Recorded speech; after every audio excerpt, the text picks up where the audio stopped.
Three, two, one.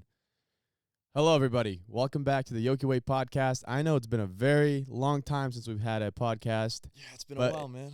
But it's been a time that was needed for us to get like a little bit of a break from feeling the need to produce a video every week and produce a high quality podcast. So a lot has happened in the past 2.5 months. A lot for both of our lives, and I felt like it was the time to get together again and share some of the things that have been going on and where we're going from here. So I think it would be a very entertaining podcast, and that's why we sat down.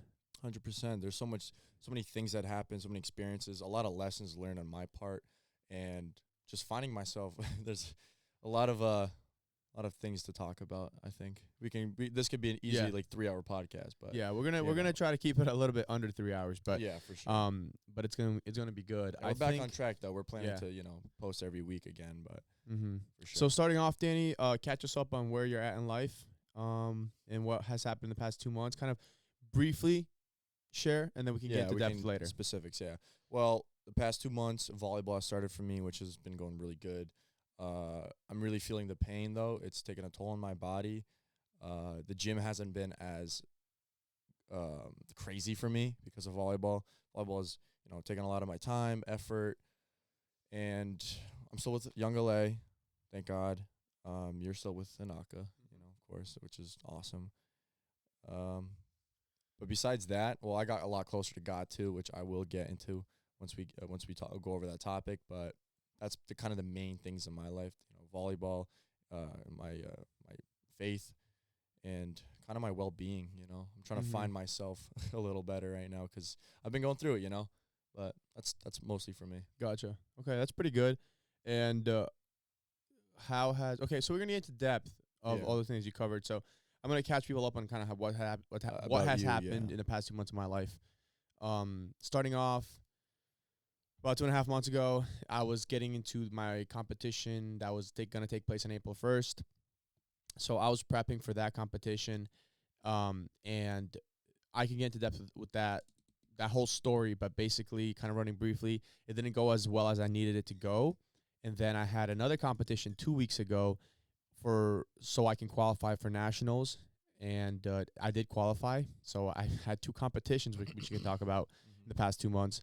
And now I'm in prep for a national competition on July 13th.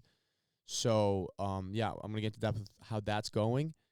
In the past 2.5 months, man, it's been a really tough time for me mentally. I went through a lot when it comes to my mental health, and it affected all the areas in my life. When gym, my relationships, absolutely everything. So can't emphasize the importance of mental health, and I experienced that first hand on how important that is in people's lives. So we're gonna talk about that for sure. And like you said too, I definitely felt like I renewed my faith to a different level that I've haven't had in the past couple months, in the past half year, I would say. And it ties into kind of like what I was dealing with mentally. But that's kind of like the main things that have happened, as well as I have been working really hard with my businesses, which have been taking a lot of additional stress in my life as well. So there has been a lot of things that have been going on. But that being said, guys, beyond grateful and thankful for everything. I thank God every day for everything, for the hard things, for the hardships, for the good things. Absolutely everything is a blessing, Every day I wake up is a blessing, and I am just now more currently practicing more gratitude throughout the day, and that has been a really good step towards kind of healing myself. But yeah, let's get into depth here. So, Danny, we're gonna start with you. How's volleyball season going? Volleyball season, man, it has been going great. I am currently number 1. Well, I actually, since the first week of the season, I've been number 1 for most kills. And recently I just checked number 1 for most aces. I don't know for how long I've been there, but I am currently at 250 kills for the season, and we're a little over halfway. To other viewers, what kills mean, what aces mean, what the stats mean, kind of give them more. A kill is basically, I'll just run through a little volleyball. So say there's 2 sides, 6 players on a team. one side serves the ball, and once that ball is served, your team has 3 touches on that ball. So it's usually like a pass to a setter, and the setter's job is to set the ball in a good area for the hitter to go up and do something with the ball where it gets our team the point. And for me, I'm the hitter. So what I do for most of the time, I just want to go up there and just hit the ball as hard as I can and just hit the ground. I don't like hitting people because it just, there's a chance for them to get it up. So I like to just hit the ground, easy point right there. Every time a ball falls and it hits the ground, whoever side it is, it's a point for the other team. So for me, I'm at 250 kills. And for an ace is basically when you're serving it and you get a point straight off the rip on the ground, or if it touches one person and it hits the ground after. But after 2 touches, it's not an ace. Yeah, well said. Basically, you're an attacker. So there's different styles of attackers. Mm-hmm. There's a guy playing in the middle that's an attacker, guy on the right side, guys on the left side. And in the back row. Yeah, and in the back rows. But Danny is like an outside hitter. All the volleyball players are going to be like, yo, this is obvious. I know, but the people that don't understand volleyball, they need to know this. Danny's like an outside hitter. He's on the left side. He gets set the most. He's the most important player pretty much on the team. Because most of the passes that the team gives you, it's the easiest to set to the outside, whether it's all the way in the back of the court, front of the court, really tight to the court, close to me, far away from me. It's basically the easiest way to go. And my job is to kind of work with whatever I get. Whatever, if it's a crappy ball, a beautiful ball, a mid ball, like my job on the team is to get a point. Or just, keep the game going if it's a really, really bad set or a bad play or whatever. So I have to keep the game going or get a point. That's my job. Yeah. And currently, you're the number 1 in the state. You've been number 1 in the state from the beginning of the season. All season. As basically the best player, which is insane. It's awesome. It's been a dream, man. Like that's awesome. Like when I first started.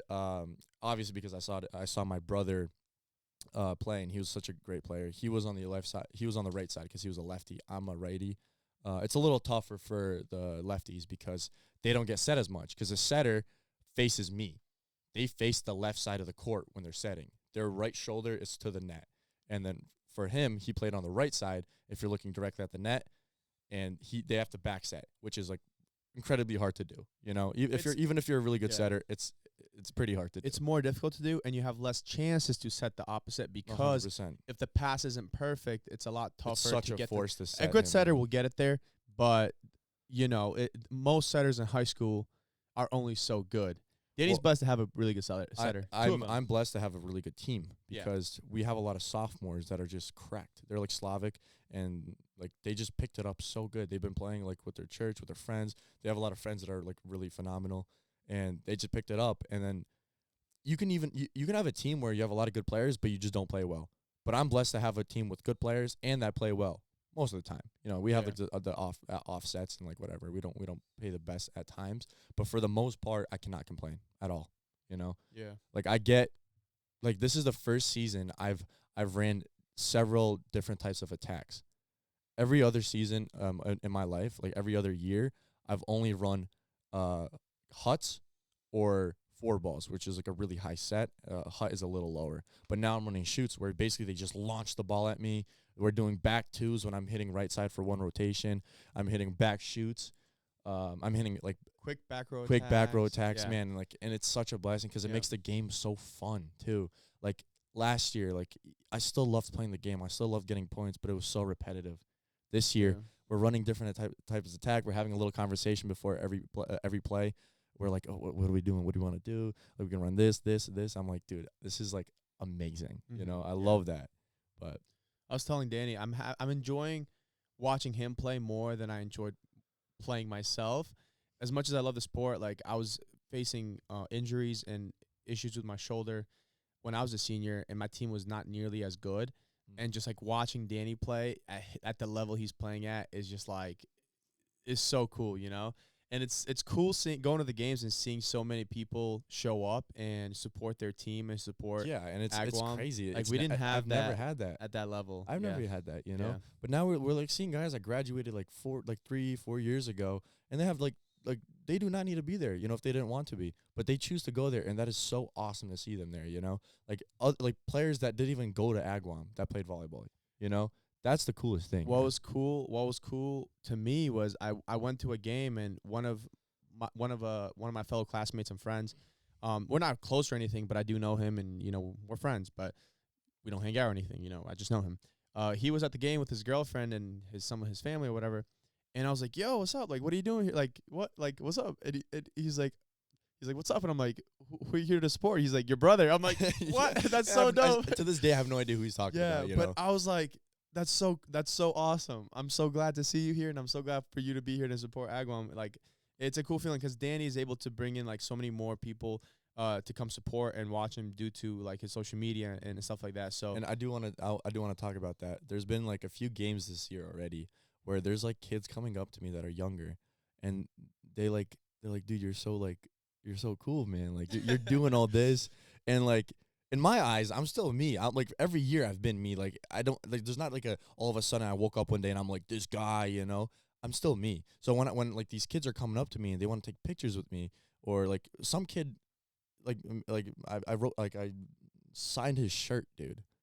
And like that's just crazy. Like I know it's not that big of a deal, but to me that's like whoa.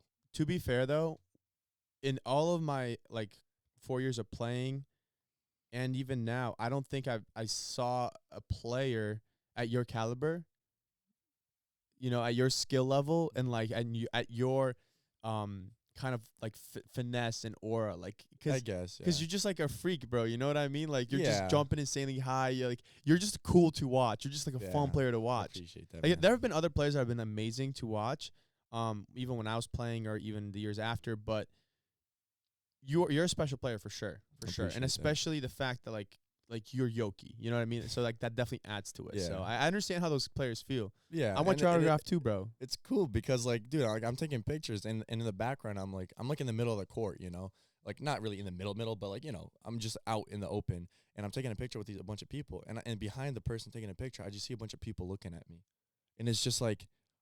So I can't help but to think, but like, what do they think of me, man? Like it doesn't matter, They can hate me, they can love me, but like, it's such a weird position where hometown hero. Yeah, like people. It's funny. I would play it against Westfield, which is like the best team around here. And tell the backstory behind Westfield. Of course, yeah. And for the past 7 years, Agawam has not my team, hometown team has not beat them in 7 years. All my years of playing, we've taken them to 5 sets. We were never able to beat them. Yeah. And they've always beat us in Western Mass Final, and they always end up winning states. Yeah. So we always lost to the state winning team. And they have that on their they have that on their wrist. Every time like we even like try to say anything, we don't even say stuff like half the time. But they're always like, yeah, but like you'll never beat us, blah blah blah.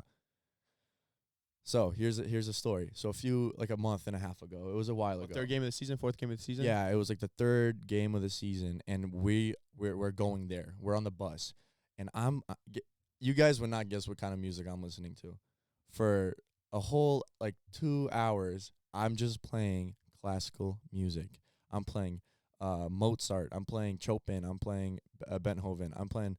Like I'm just playing all these guys, and then I'm just searching up other ones because I just love the music, and I'm so calm, but I'm so hyped for the game. It's like the perfect mindset I've ever like been in, and for the whole time, like I was so excited to play, but I was so calm about it, and I was stretching and I was just praying, and I was like, God, like whether we win or lose, let me play the best game. Like let me play the best game with my team. Let me just have so much fun. Let's show the crowd like this is volleyball, This is who you came to watch, it's Agawam and Westfield. Let's play like a good game, And I was just getting so hype in the back room. Like I love stretching by myself. I love like warming up by myself. So I'm like in this weird dark room at the school where there's like a bunch of stuff there. I was not allowed to be there.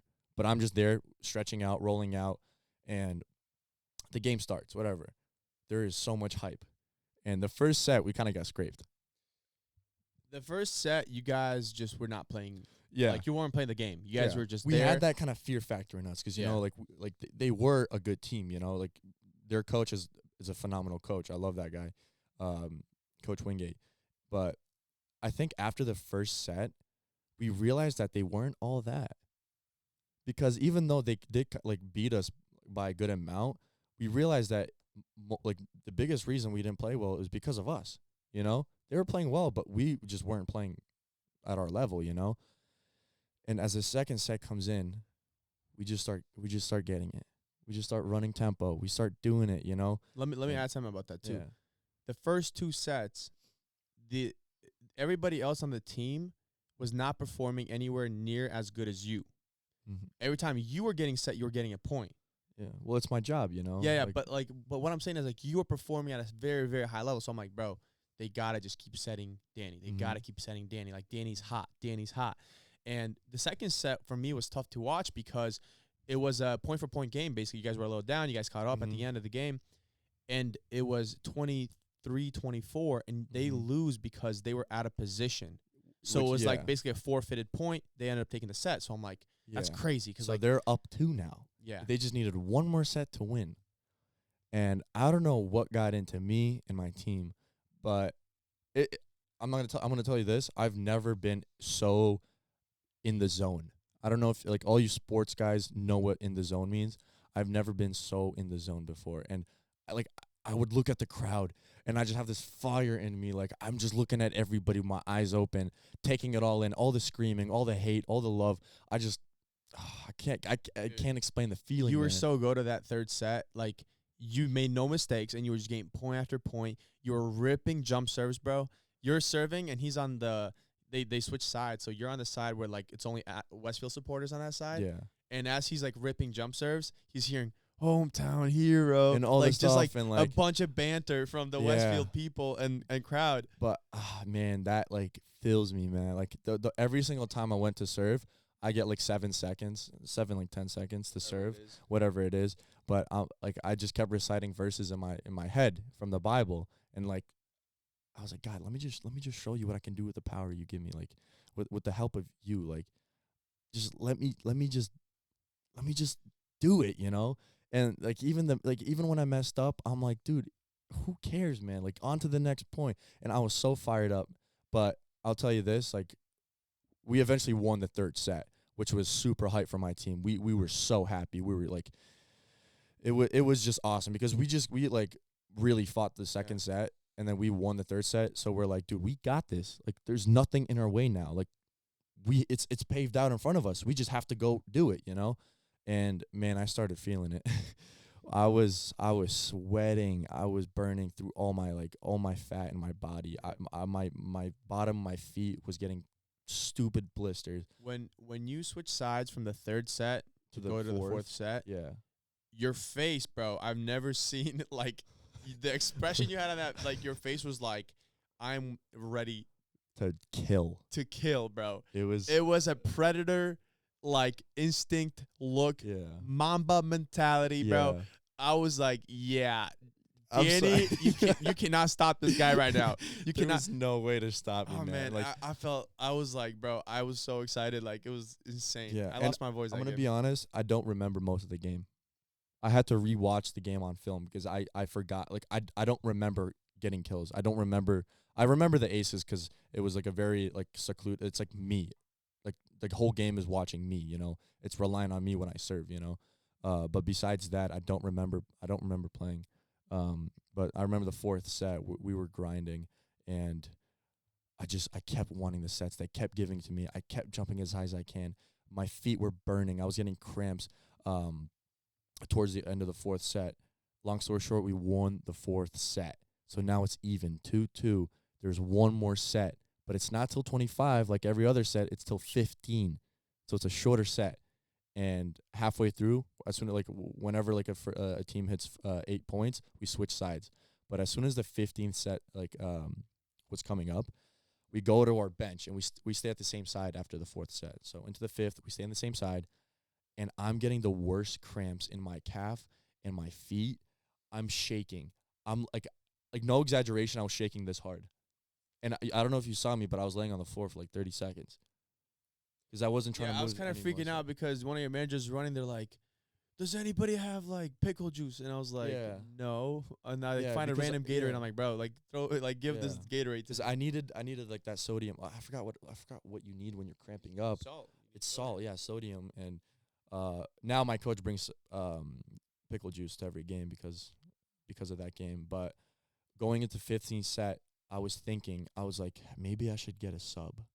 And as soon as like the thought just formed in my head, I'm like, Danny, step up, do your job. Like you're not getting a sub. Like, not now. Like, any other game. Like, this is what matters now. Like, I couldn't believe that I thought of that. You know, I was like, there's no way I'm getting a sub now. I couldn't even look at my coach the wrong way because I do not want to give him the idea of giving me a sub. There's no way I'm leaving this game. I'm fighting to the end. And the fifth set was like, it was point for point, and then as soon as like it was towards like the 15, we just get point after point after point. I forgot how it ended. Like I told you, I don't remember, but I remember winning, and I was so emotional, bro. Because it's not just one game to me. It was 7 years of constant just getting raped by them, basically. And like it was just insane. Like I was so happy, and that was like that was my PR for kills that game. And I will say another thing too. Two things. Mm-hmm. Your team started showing up hard. Oh, big time. Third set to the end. Emil, the middle, showed up like crazy. Zeke was showing up with the blocks. They were both showing up in the middle like crazy. Emil was like, dude, big hats off to him. He was going crazy. Mm-hmm. The setter was showing up, and then your passers. But the whole team showed up. So a lot of credit to everybody. I'm not saying Danny was the only reason they won. No way. Danny was the biggest reason they won, but the whole team did show up. Dude. Danny's a GOAT, though. In volleyball, he's a go-to player. He's a cheat code if you trust me. In the high school level, Danny's a cheat code. But dude, that stems back to you putting in the effort from 8th grade. That's what people gotta understand. Like, Danny's at the level he's at, not because he got lucky, but because of the amount of effort he's put in inside the gym, outside the gym, mentally, when it comes to the sport, playing off season, all these things add up. So much money, time spent. So then, when you're looking at this player that's like ranked number 1 in the state, and he's winning, he's significantly better than a lot of other players by a long shot. It's like, it's not luck. It's not luck. Nothing is luck. Nothing is luck. And I think that's going to be a common pattern you're going to see, even like through my stories with powerlifting. That's going to be coming up soon. But people got to understand that, like, you want to be the best, you got to put in the effort, you got to put in the time, and it won't happen overnight. Yeah, and I do. Things take years. Yeah. I do want to say this thing that I've came to realize the past few months is that every season, like every team I've ever been on for volleyball in my life, I've always had to be that player. Like in my head, I had to be that go-to guy. And like for the past like 2 years, like my sophomore year and junior year for my hometown, like Agawam, I had to mentally be like that guy. Like I always like forced being that good player. In my head, I forced myself to be that good player, even when I wasn't. I had to think like that. And I think the reason why I have the most kills this year, why I'm playing the best I ever did, is because I can trust my team as much as I do now. Like I've had good teammates in the past, but not like this. And hats off to my team, because they are a big reason why I can even do what I do, you know? But like even now, I'm so relaxed when I play. I'm never under pressure. I never feel that pressure on me. I feel so comfortable in the air when I'm hitting the ball. Even when I serve, like I just feel so confident in my team, you know? That allows everybody to play better, especially me, you know? But it's such a big reason why I'm playing better this year, you know? So yeah, so if you're to narrow it down, you're saying that your team showing up this year is almost just as important as being a good player yourself. As being a good player. 100%. That's crazy. There's no doubt about it. Because even last year, like I had a ton of kills, but my team wouldn't like show up. Like I had good players, and I do not want to like undermine like the work they've put in, but it just felt like it was half-assed, you know? Like sometimes, a lot of the times, and even like sophomore year, it was like I was a sophomore and I was the go-to player. Not because I was literally the best player, but like I honestly, I don't think I was the best player. You were. But I had to force myself to be that player, because there's no other person doing it, you know? I had to like create it into existence, you know?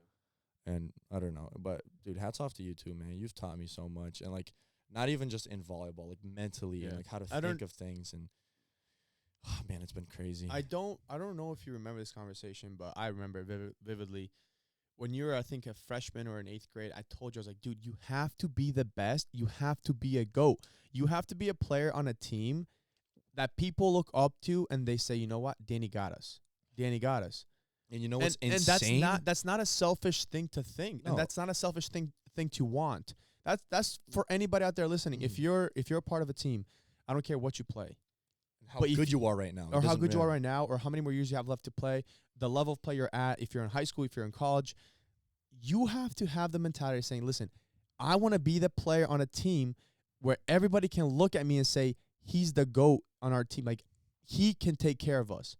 When things are tough, when we're down, when we don't have the energy on our side, when we don't have the momentum on our side, he can take us out. Set him. Put him in. Give him the ball. Like, I've never had a team where they literally represent that. I have a team now, even the JV love watching me. Like, that, even, like, the JV, like, nobody thinks that matters. But, like, the JV are the new players, like, the upcoming players. They're just as important as you, you know? Maybe not on paper, but in the future, like, speaking, they are. And they come up to me after every game. They're like, dude, you just disrespected them. Like, you just did all this, you know? And, like, that's almost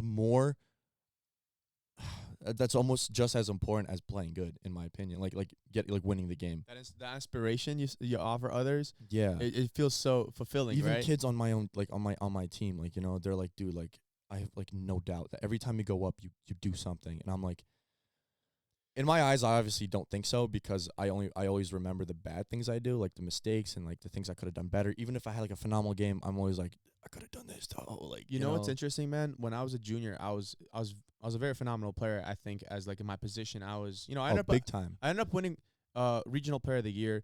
And, like, I'm not trying to, like, toot my own horn here, but I think that was deserved because I was an influential player. Now, what's interesting is that when I look back, I remember I was a very effective player, but there was a couple people on my team that did not like me for that reason. There was a sort of envy attached to it, and that frustrated me. And what I love about your team is that you don't really have players envying you because you're such a high level and you're so important.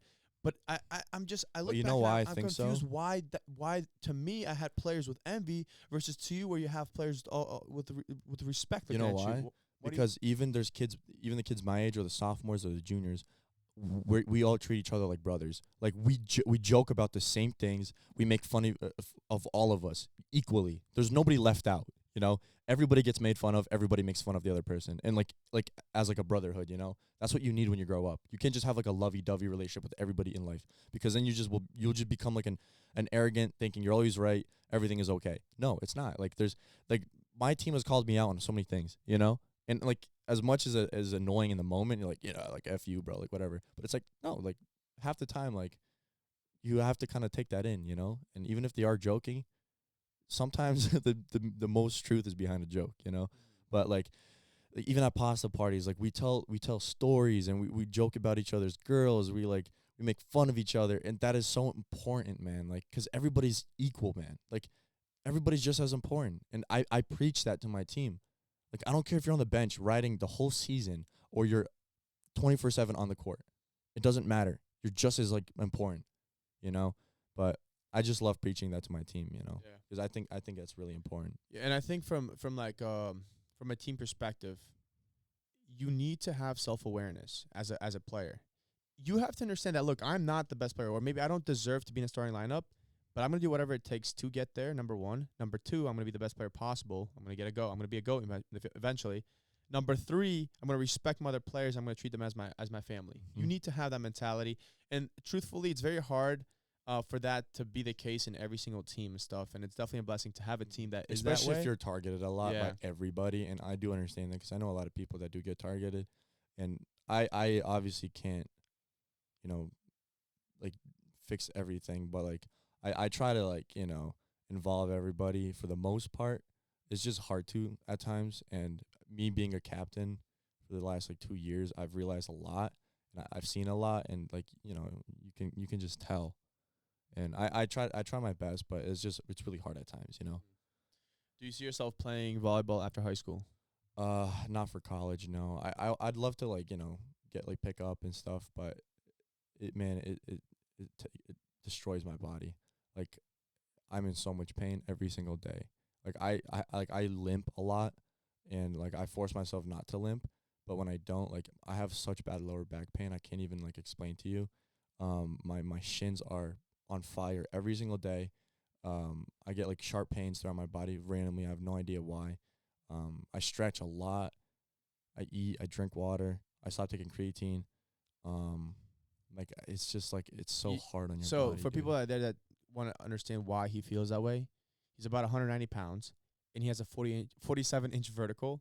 So you're telling me that about 200 pounds jumps in the air 47 inches, whatever it is, sometimes less, sometimes more, and it comes down, and it comes down, and it comes down. That's every single day. I don't know how many jumps you're doing a day or per game, but think about that. And then you're on the air, and you're swinging at a ball. You're not just using your arm, you're using your whole body. Your abs, your shoulders, core, your everything. traps, your back, everything, dude. So it's not football, but I would argue that it takes almost a bigger toll on your body, because even though you're not tackling, it's not a contact sport, you're just like you're using every part of your body, like to the utmost force in a sense. And like he said, when I land on one foot sideways. And I can't really represent how that looks, but when I hit the air, I reach as high as I can with my right hand. That kind of leans my whole body this way. So that makes my left foot point to the ground, and it's the closest thing to the ground. So that means I land on it most of the time. And then my back is bent when I land, and I land fully on this leg before this leg kind of hits the ground. So it's like this is like the cushion for my body, and my back is like the backbone. It's like it takes everything. And I think that another reason why you're not playing now, I'm not trying to put words in your mouth, but if you were to play, you'd want to be the best. Like I feel like that's your mentality. So it would be hard to balance out other things that you want to pursue in life. Yeah. So then you're kind of just like in the middle of nowhere. You're in no man's land, And like it's tough though, because I have a lot of like parents, like random players, like even on the other teams, their parents like come up to me and they're like, "Oh, what are you doing? Like I'm sure you got like offers. Like I know you probably have it all planned out."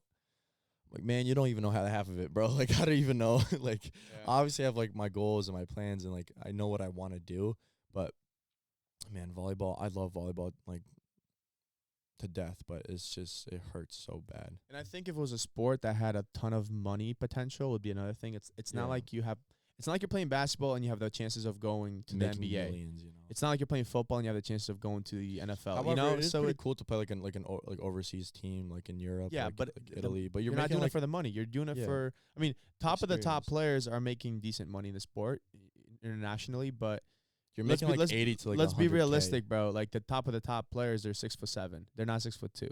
And as much of a goat you are, it's like that's self-awareness, I think, and that's kind of understanding and I totally understand that. Like I like one of my little like idols growing up. He played for Hawaii University, and his name's Colton Cowell. It's crazy. He followed me on Instagram, and I followed him first, but he followed me back, and we had like a conversation. I'm like, how is this even real, dude? I looked up to him like my whole life. That's what that clout does. Yeah, honestly, but gives like you opportunities to network. Yeah, it's for crazy. sure. But it was just so crazy because we were like sending voicemail, like talking about training and how everything kind of works out, and it was just like so surreal in my like that hyped me up for, like the whole week, But even he worked so hard. Well, he was inspired by you. Yeah, that's another thing. In a sense, because he's like trying to get jacked. So he's like, bro, like he tagged you in a story, right? Yeah. He tagged in the story. He said, I need at Yoki Way to train me. Or I forgot exactly what he said, but I was like, dude, how is this real life, bro? Like, I spent years looking up to him, watching almost every game, like knowing everything that he does. And, like, he was the GOAT. Like, he was the GOAT because he was, like, 6'2", on, like, such, like, the best team in 2019 in, like, all of USA. Like, for Division I men's volleyball. Yeah. Like, he was just a phenomenal player. And, like, there he was just, like, talking to me. And I was like, dude, this is crazy.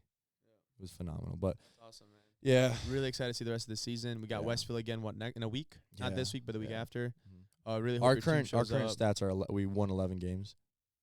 And we lost 1. But that wasn't a league game, so it doesn't really matter. And we just didn't play good, but we're undefeated. You were missing some players. Yeah. You guys were having a really off game. It was a tough watch. And it was like an hour and a half away. Like an hour away. Yeah.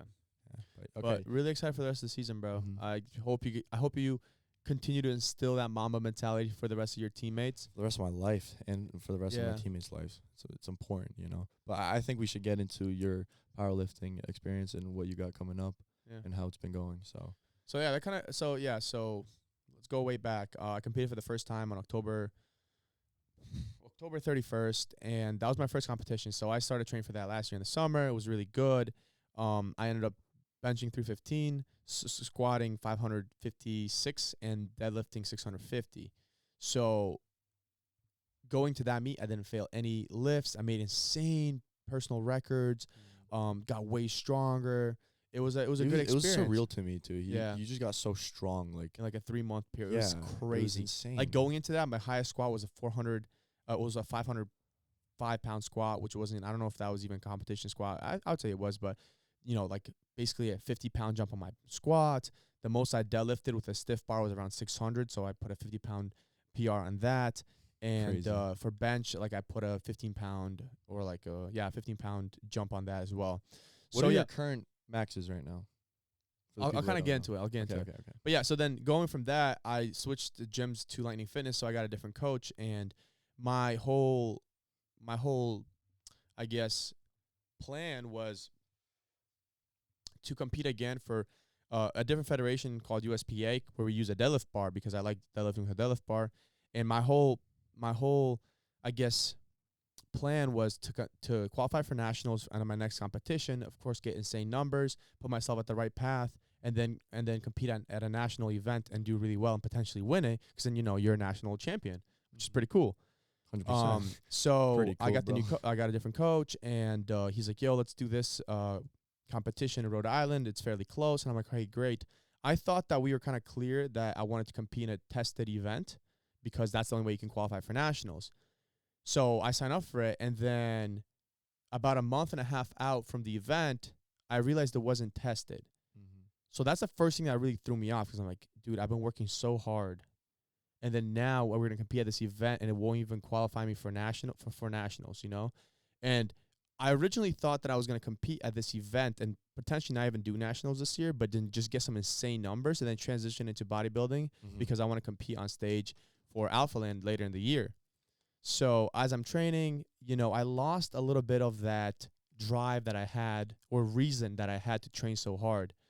So about a month and a half out, I lost a little bit of that focus, and I was still making really good progress. I ended up before even competition, I pulled some 100 pounds off the ground, with no straps. Like I squatted 585 pounds. I benched 330 pounds.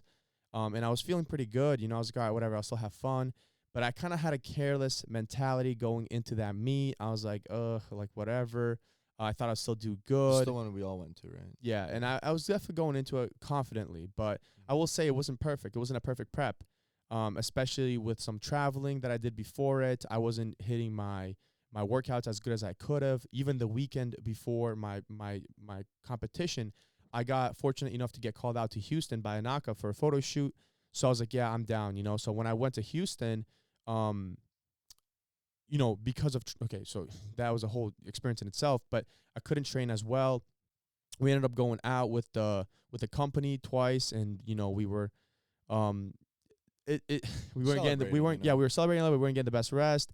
I wasn't having the best food, all sorts of these little things, right? And then I was supposed to get back on Monday, so I was like, all right, whatever, I'll dial in the last couple of days to make sure I feel good for competition. Monday, I barely get sleep on Sunday night. I literally just don't sleep at all because I'm like, all right, whatever. My plane is really early in the morning. I got to get an hour drive to the airport. I get to the airport, and my flight is canceled. So I'm like, what the heck? So they told me, okay, the next day at the same time, I have to get a flight. So now I have to go to a hotel room for that day for like 3 hours. I sign out. I then I have to get a different hotel for the next night. I wake up at 3:30 again that night, and then I eventually get home. But basically, terrible sleep for literally a 5-day streak, about a week out, and at that point it was 4 days out. So it was just leading up to that event. It was not perfect whatsoever. And you guys do realize that people prep for months, Yeah. And like everything matters. Every little increment matters. And then this is like literally a week before.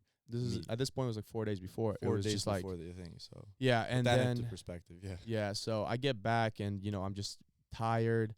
I just not in the best physical shape or whatever. But I was still like, whatever, I'll still do good. So meet day comes.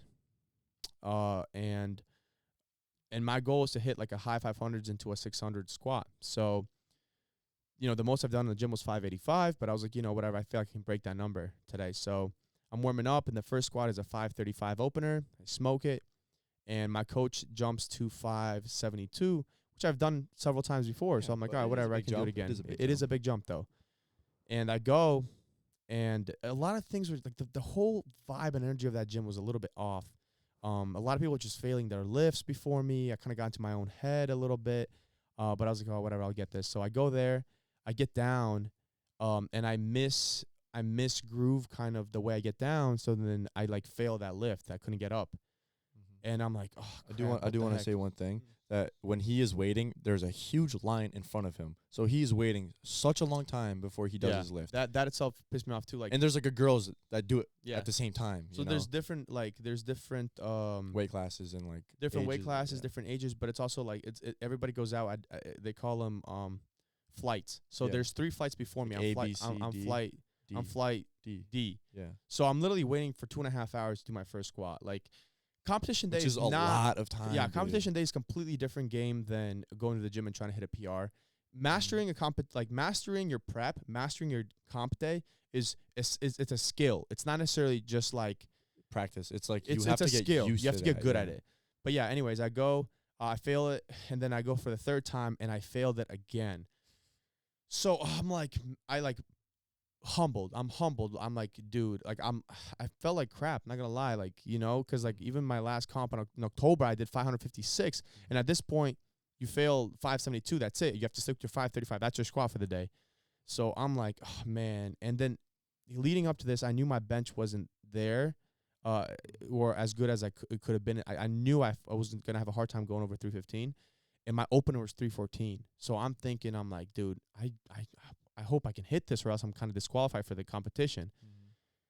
So it was literally like this was like do or die mentality going into that, because I was scared, like, and I was like, whatever. I got myself together. I was like, whatever. I'm gonna get this 315, and I'm probably gonna have to stick to that weight as well.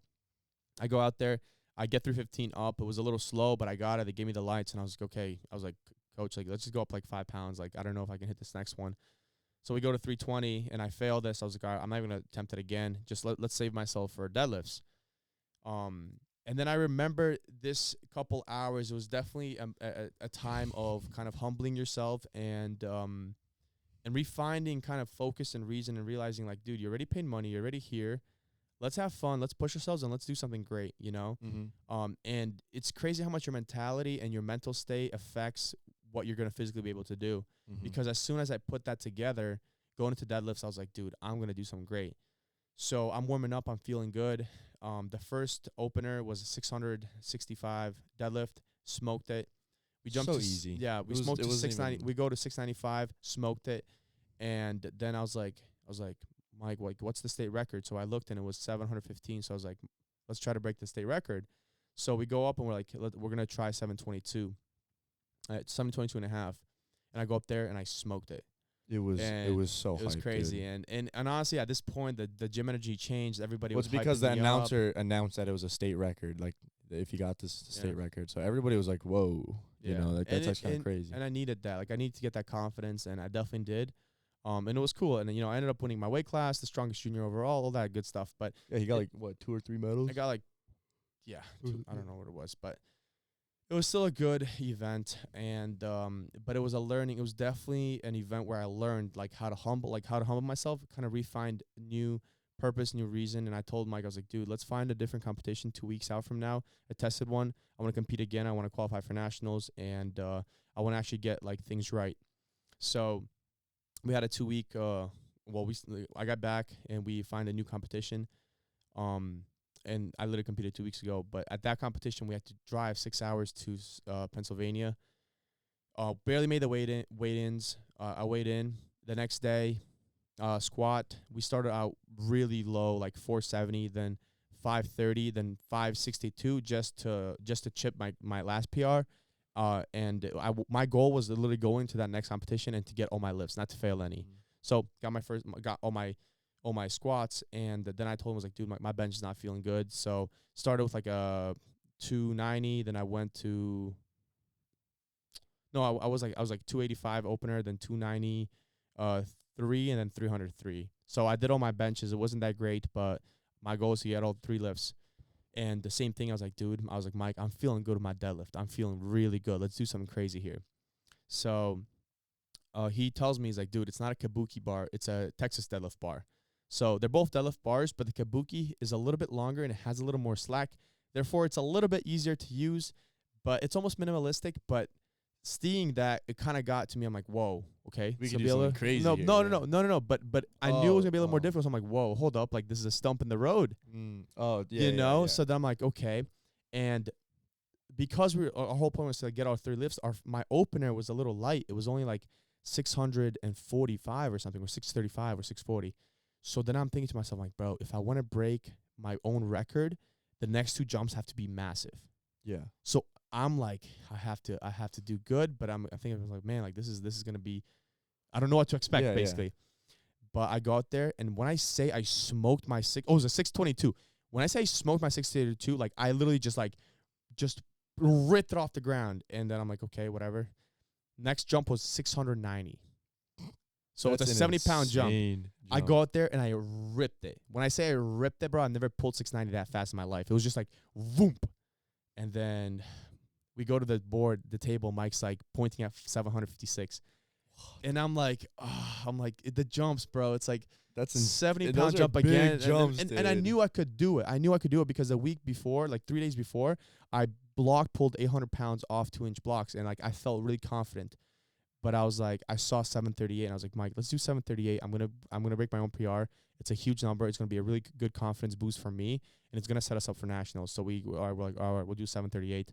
I go up there, and I'm like, man, like that feeling I get before deadlifting, I can't explain to you guys. It's like the most craziest feeling. I can like input adrenaline in my body, bro. I can legitimately program adrenaline to run through my body, bro. It's insane. I can just feel the adrenaline, bro. And I will say, like, that competition day, I prayed a lot because I legitimately needed, like, I needed the calmness, that poise that only God can offer. Mm-hmm. And I really did feel it that day. A lot of prayer, like, kind of going to like my last deadlift, like that's where I meditate, that's where I focus. I'm like, all right, like, and that's kind of what helps me get there. I'm not listening to like crazy music. I don't need any of that. I put my AirPods on. I don't even have music, but it just kind of blocks out the sound. I'm able to meditate. I'm able to pray. Cancellation. And like, and I'm just able to like, just like be there in the moment. I get up there. I gripped it. Just smoked it off the ground, bro. Smoked it off the ground. So easily could have done 7. And that was a very, very confident moment for me because the national record is 815. And now I'm working towards breaking that national record at nationals. It's going to be also a world record, and I think it's a world record. And if I squat over 600 pounds, I pull 820, and I bench around 335 to 345. That's going to give me a very good chance to potentially win my weight class as a junior, which will make me a national champion in July, which is going to be huge. So yeah, super exciting. That's so exciting, man. And so happy to hear that. Yeah, and then we're like, I'm training. I'm back on prep now. I will say, like, my coach, man, he is a hardcore dude. Like, he's the guy.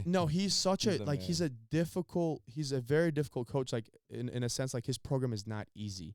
And I give a lot of credit to him because if it wasn't for his programming, like, I for sure would not have been pushing myself that much. And that's why I think coaching is so important. But like, when you look at my body composition, when you look at like how much muscle I've built, like, right now, I'm having a hard time gaining weight, but I'm 220 pounds lean, and I've never had this much muscle on my body. It's crazy. Yeah. But it has to do with his like coaching style because he programs a lot of volume. And I think it's a lot. It's also because your body knows it needs that strength and that muscle and that power that you have to use every single day when you train. It's not like a bodybuilding aspect where like your body just it's there because you just like eat a lot and stuff. No, it's like you are using your body to its max potential all the time. You are pushing it. I also want to talk, like, how you said for volleyball, it's like, it's been like a lot of work and stuff.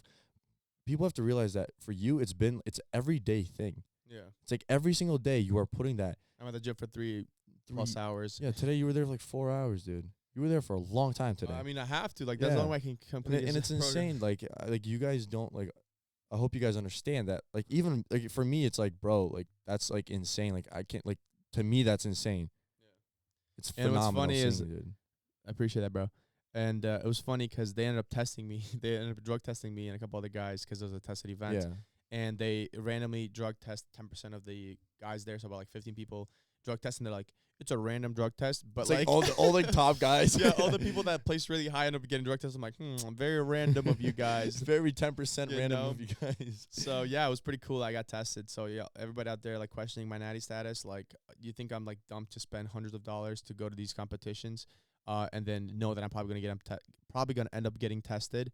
And the thing too you gotta understand is like, if they find something, it's not that you just like get disqualified, you lose your whatever rankings or what. They fine you most of the time. Yeah. You know what I mean? Because you're causing like annoyance in like the federation. Waste time and like, and people are placed differently, and people get, whatever.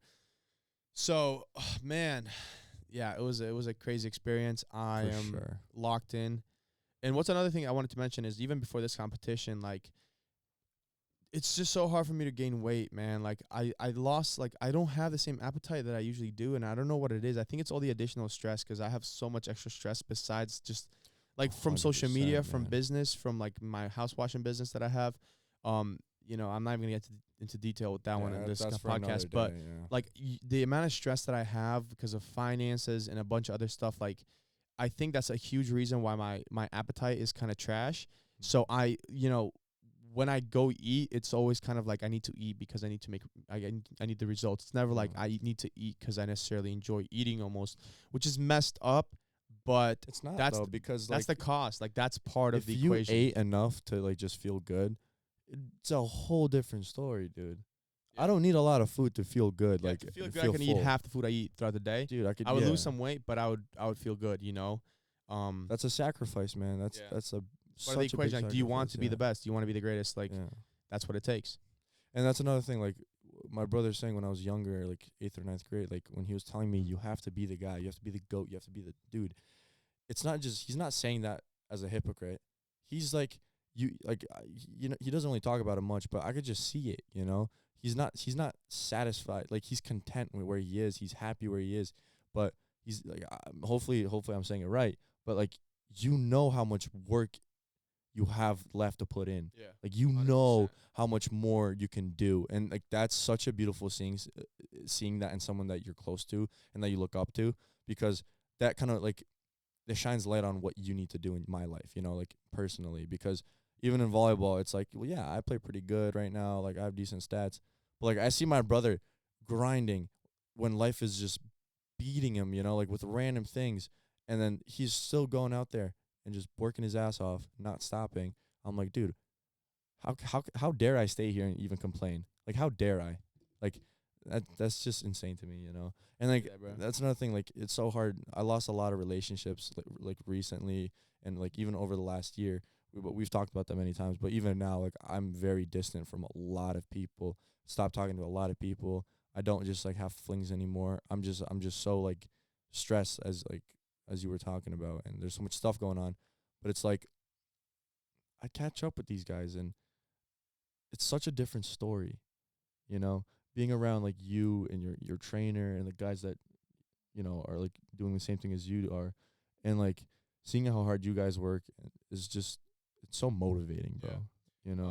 So yeah, for this comp as well, the 6-hour drive to PA and the 6-hour drive back, I was able to get very close to my coach Mike, and hats off to Mike. Like, he definitely inspires me like crazy. Like, I've never seen somebody with the work ethic when it comes to like training that he has. And that was one of the biggest reasons why I decided to work with him. I didn't know Mike well. I didn't know how good of a coach he'd be, but I think that sometimes actions speak louder than words. And that was a prime example for me when I saw the things he was doing.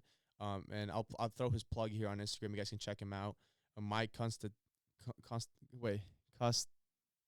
can't say his last name. I'll search him up and we can just say his name. But you're gonna also. I can pronounce it. I just forgot how to pronounce it. But I'm gonna have a podcast with him too. Hopefully, in the next one. The next one hopefully will be with him. But yeah, Mike Kostantakis. Yeah, that's his Instagram. We'll put it on the screen. But so you guys can, follow him. Yeah, we had really really good constructive conversations on the way there and back. And he definitely is an inspiration to me. So he definitely pushes me a little, definitely pushes me. And sometimes I feel like I'm over pushed. But one thing that me and him spoke about was like how I have to be more open and more transparent with him on things on my end, because even though sometimes things are like too hard or whatever, I have a hard time sharing that. That's just kind of how I am as a person. I just suck things up. Feel that instead of kind of like being transparent. Because and like a lot of the things, like even stressful things, hard things, so many things, where like we got it. Yeah. We got it, and it's like we don't see it as a big deal. Out in the open, it's not, we don't feel like as it's something that we need to like help someone, because we feel like we got it on a grip, and most of the time we do, but like for a lot of things like training, and he's your coach, he needs to know these things. It's a lot different, even for me, like even like my coach realizes this stuff, and then like if he ever brings it up, I'm like, what are you talking about, dude? I'm good. But it's like sometimes people can see things, and I don't know. Another thing I wanted to, so we spoke about kind of like how I had like a kind of a mental, I was dealing with like mental stuff and my mental health. Like a couple of days before the comp, I actually broke down mentally. Like when I overload myself with stuff and I'm overstressed, this doesn't happen often, but it's happened before, where I break down mentally, and it feels like when that happens, I can't even do the simplest task because my brain just wants to shut off. Like, it doesn't want to do anything. It just wants to go to sleep. Overload. It's just like yeah, I have like a simple task to do. My brain's like, nah, just take a nap. Not because I'm lazy, but because it needs that rest. It needs rest, it needs breaks. So I had that mental breakdown like basically the week before that last comp. So it's just been a very tough month, a very tough couple of weeks for me.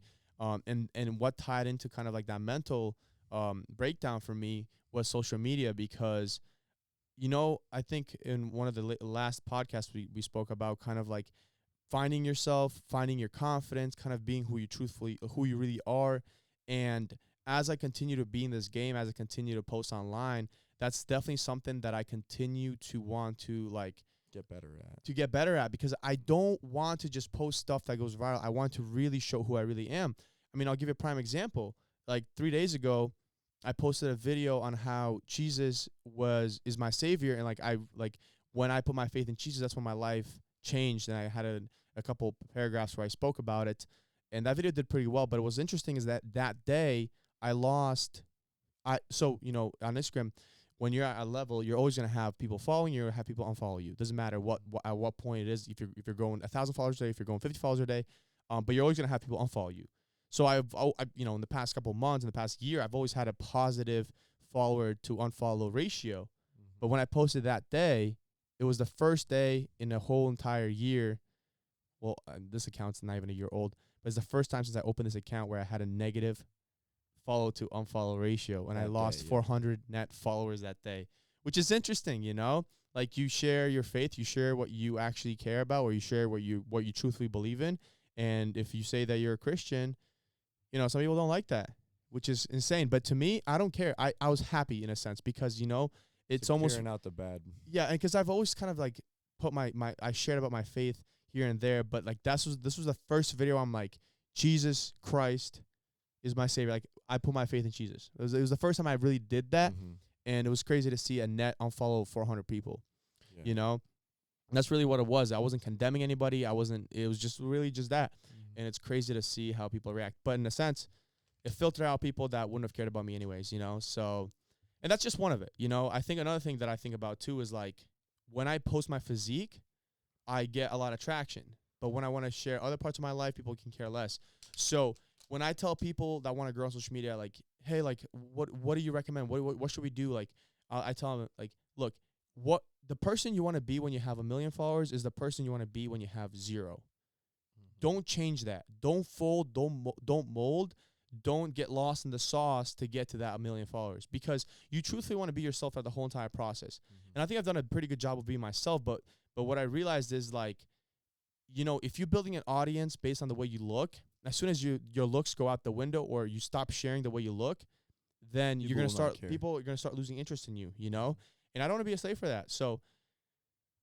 And another reason why that's important to me too is because there's a lot of annoying crap that goes on, like, in the fitness industry, and a lot of weird crap that goes on when your page is about like your physique. You're gonna have a lot of weird DMs, weird comments, the wrong type of attractions that people come in because you look good. So as much as like the way I look is very like important to me, and like it's something I've worked hard for, and it's something that I post to inspire others, and I've inspired plenty of people, and I feel like you have as well. When it becomes sexualized to the point that it's like gross, not even like it makes you like it's not even want to post. It's very uncomfortable, you know. Yeah. So like if you've seen in the past like month and a half, like I don't post that as much now because I rather not grow, but I rather not grow as much, but grow with a community that cares for more than just like the way I look. Yeah. What are your thoughts on that? I can agree with that. It's just even for me, like you said, like like during volleyball season, I've kind of like slowed down a little bit. I still post like the same kind of pictures, and like I kind of stick with the same stuff. But I do know what you mean. I do want to post more lifestyle and stuff, but even now, like there's literally nothing I can post. You know, I can only post shirtless pictures of my physique because, like, all I do right now is volleyball. Like, that's the biggest thing in my life right now, and I have like I can't catch a break. You know, I can't just go on a trip and travel somewhere and take pictures and be like, oh, like this is so cool, like this is awesome. You know, like I can't. Like I'm just stuck here playing volleyball, and as hard as hard as it is, social media wise, it's kind of what I asked for, you know, in the position I am and how good I want to be and like how much I want to win. You can't have everything, you know. But this is my last season, and it's my priority right now, but I know it's not going to last forever.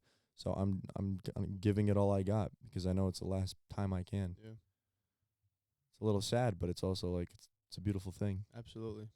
Yeah, but I think I think we should wrap soon. Yeah, let's wrap up. I'll share another thing that has to do with social media as well. Like, I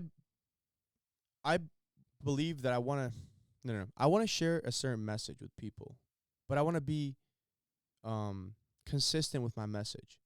If I'm going to share a message about being a good person and believing, let's say, in what Jesus has to say, right?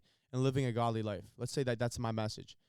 If I'm not consistent with that, so my lifestyle, my posts, and all these things don't align with that, like for me that doesn't make sense. And I see so many creators doing that in other ways, in this exact way, this exact example, other examples, like. So the thing is like it's a lot easier to grow on social media when you post stuff that has to do with money, women, faith, degeneracy, all these other things, all right? Because these are fleshly desires. These are fleshly desires, Worldly and like we are desires, humans, so we're gonna be attracted to that. But the thing is like I can't share me personally, I can't share my message that I want to share, and then share those things, and be happy about that. Like I'm not happy about that. Like that makes no sense to me. So, like like That's why most people you see online are just actors, you know. Yeah, and I don't want to be an actor. I don't want to be a fake persona. I don't want to do whatever it takes to get views. You know, I'd rather have nothing at all. This is crazy to say, but I'd rather have nothing at all and be truthful to myself and others instead of have everything and not be myself. Because at that point, you're truly an actor. You're not living your life now. You're just living a fake life. Not being authentic. Yeah, and people are like, well, I'm just going to get my bag and then just go back to how I was. Like, I've had conversations with people before. I'm like, dude, that's not how it works, man. Yeah. Because you do it long enough, you start to believe that. You know, you start to believe everything you do. And then that's all you know now because that's the only thing that's been working for you, you know? It kind of feels like you're selling your soul. Like, this is a metaphor, but you're selling your soul. You're selling what your soul is. What you believe in, your morals and everything. Like, I think that me and my brother, we're going to do great things. We're going to be big people. We're going to be important people. We're going to motivate and inspire others. But I'm going to keep Danny and myself accountable because we had a message and we had a goal from the beginning, and we're going to stick to that. We're not going to do whatever it takes in a sense and sell our souls in the process. Do that.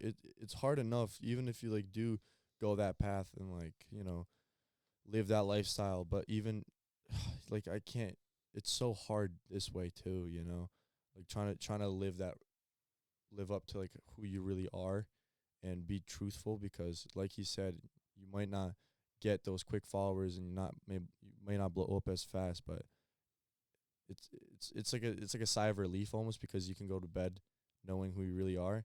But it's also so hard. It's really tough. Yeah. But and like who knows, maybe we'll never get to the level of like the ultimate top one because of that. But I think I'm okay with that. As long as as long as we're living the right way. Yeah, as long as we're sharing the right message to the people. Because honestly, I've said this before.